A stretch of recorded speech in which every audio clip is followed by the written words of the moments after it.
হয়ে যাবে রে, এজন্য জুম করেছি না। পরে নতুন বলে জুম করে নিতে পারবে।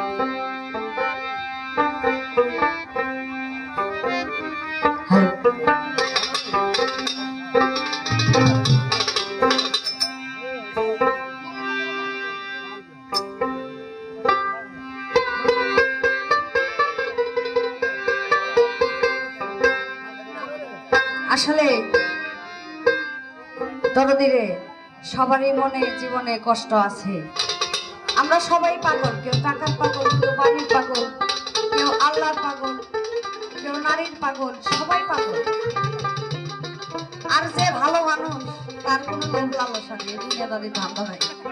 আর যা দুনিয়ার ধান্দা আছে সেই পাগল, নাকি বলে? তাই এই দুনিয়ার মোহমায় সকলেরই কষ্ট দুঃখ মানুষের মাঝে আছে। সকলের মনের আশা কিন্তু সবকিছু দিয়ে পুরায় না।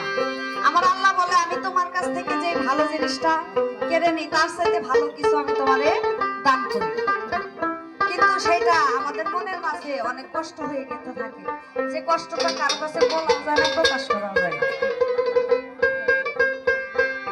সেই পক্ষ থেকে একটু নিচে